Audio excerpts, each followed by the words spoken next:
I never wanted to be in the spotlight. I just kind of wanted to be in the back with everyone else. I was being bullied in school, mainly for just being short and just like looking a lot younger than all the other classmates. Of course, when you're young, it's hard to deal with bullying. I'm Skai Jackson, and today I'm unfiltered. I first fell in love with makeup when I had just turned 13. I was watching a bunch of YouTubers like Patrick Star and all these amazing people, and I was like, you know what, I want to try that. So I remember going to CVS and getting one of those like really cheap eyeshadow palettes, and I used it for everything, like my eyebrows, my cheeks, my eyeshadow, literally anything I could get out of it. And I really didn't look good, but to me it looked good. Everyone was like, ooh, those brows. And I'm like, yeah, they look amazing, but they did not.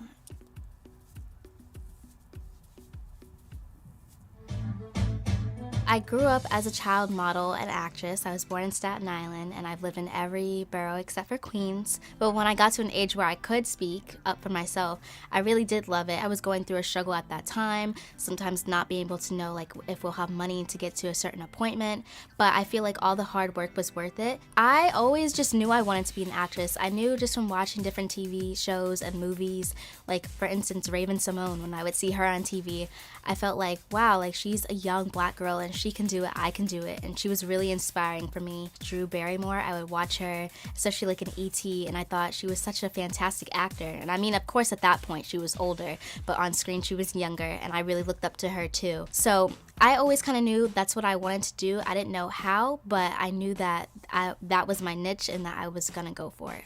I am stuck on being a brand whose band is stuck on me. It was pretty crazy for people to recognize me from the Band-Aid commercial. Like, I never would think that people would be like, oh, you're the girl who would sing that Band-Aid song. A lot of the time, especially when I went back to school after filming that commercial, every classmate would make me sing the song, and it was like to a point where it was annoying.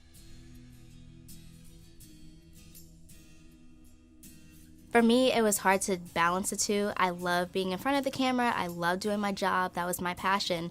But off camera, I just wanted to be me again, like who I was, just a fun girl who loved to have fun and play with her Barbie dolls and not be recognized all the time. And I was just never that type of person who liked attention, even when it came to birthday parties or celebrations. I never wanted to be in the spotlight. I just kind of wanted to be in the back with everyone else. I probably was really okay with being recognized at the ages like 12, 13, that's when I got comfortable. And then I was being bullied in school, mainly for just being short and just like looking a lot younger than all the other classmates, which for me, I was like really sad about that. And I hated being the shortest. Of course, when you're young, it's hard to deal with bullying, but I did have a thicker skin than maybe some people would. Maybe that's because I did grow up in New York. I feel like if I made that decision to stay home back in New York, I probably wouldn't be where I am today now, but I feel like I did pick the best choice. I mean, for one, I've always wanted to move to LA. That was like on my vision board growing up. And also being on Disney Channel was another visionary thing I had. And I feel like I've reached so many people and I've gotten so many opportunities, and I feel like I wouldn't have gotten those if I didn't make that move. Hey, Jessie, you want to be my new nanny? Now that the show's over, I still do keep in contact with all of my cast members. Maybe not as much as we used to, because I mean, we did see each other every single day, Monday through Friday, but we still do like text sometimes or like comment on each other's posts, or we'll see each other at different events, but we always will stay in contact. But I mean, me and Debbie, we have had certain conversations, like personal conversations, and even my other co-star Peyton Liss, since I didn't know her since I was 2, so we would like talk all the time. But I never got to have a full conversation of how, you know, being a child star is. We haven't fully gotten depth, but that's something maybe I should do. We should all have like a sit together and chat about it. I think that's a good idea. Hello, I'm Luke, and you are? When Cameron got casted for Gamer's Guide, I was really sad because he was leaving and I wouldn't be on set with him all the time, and I loved him around.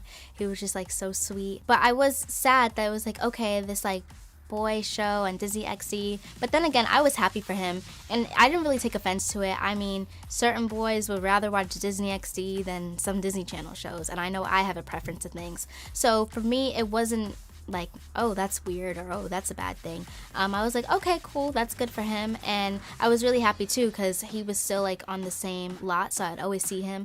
I would walk to his stage, see him all the time, and his cast members were really nice. So yeah, I was really happy for him, but I was also sad that he was like moving on to the next channel. Family forever, hashtag. Oh, snap! I got to meet Raven Simone a couple times. I was so excited. The first time I met her was at Hollywood Center Studios, and that's where we used to film Jessie and Bunked. And I was super excited because I found out that she was on Casey Undercover, which was Zendaya's show at the time. And we are really close, like I could literally walk to their stage. And I didn't get to tell her that she was like my biggest inspiration growing up, but you know, I got to see her a lot after that. Then Raven's home came to the same lot I was filming at, so I would be eating lunch and she would just be walking by and she would always say hi to me. And she was always very sweet, very genuine and down-to-earth person. And I still haven't told her that yet, but maybe that next time I see her I will.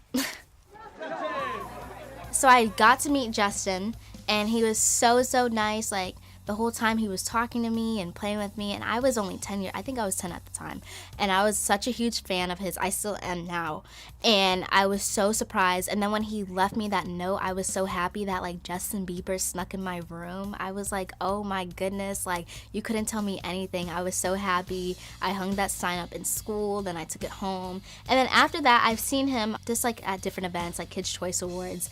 And I remember the next time I saw him, like, they were like, everyone was like, oh, Justin Bieber, he's coming. And I darted out the door.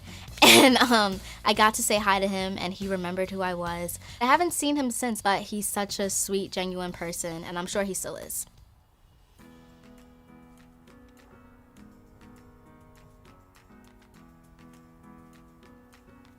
It was really cool to be a part of history with my mom, with Parenting Magazine. And, you know, at that time, there wasn't a lot of black, you know, kids on covers, especially a mom and a daughter. And for us to be like one of the first was like pretty awesome. And to really see and prove those people wrong, like people wouldn't think that if you put black people on a cover, it would sell out, but ours did. And I feel like we are breaking stereotypes, which is a great thing. And my mom has always just wanted me to be who I was born to be and whoever I want to be and aspire to be in life. So my mom is really supportive, and I love that.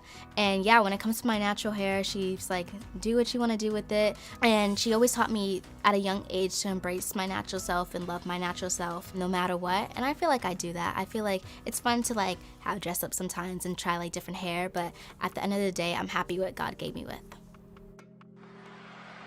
Sometimes bullies will send you hate on social media because it's easy to forget that there's a person on the other side of the screen. For me, I mean, growing up at a young age in the limelight and on social media, I joined social media. I joined Twitter when I was 10, and I got my Instagram when I was 11. So when I joined Instagram, I did notice like a lot of hate comments, or people would just like nitpick at my appearance just to be funny. And a lot of people go through this, like the most popular people do. And for me, at being a young age, I didn't understand why these people were saying these things, and I would get really sad. And it's like when people continuously tell you things, you start to believe it. So when people would call me ugly, like I was like, am I ugly? Am I this? Am I that? And even still now, sometimes I'll, you know, think certain things about myself. But then I'm like, you know what? No. Like, it doesn't matter what anyone says on social media. You're supposed to love yourself no matter what, and I do. But I feel like every person goes through them, and sometimes it can be worse than others, and especially I feel like it was a little bit worse for me just because all eyes were on me at many times. But now I'm starting to learn how to love myself no matter what and not care what anyone says.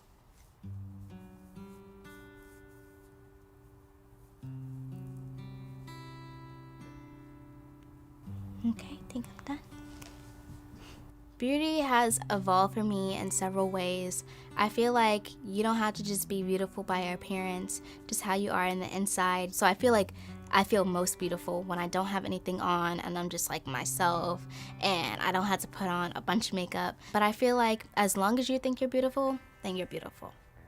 My book is just a big chunk of my life, but even since then, things have changed. You know, traumatic things have happened.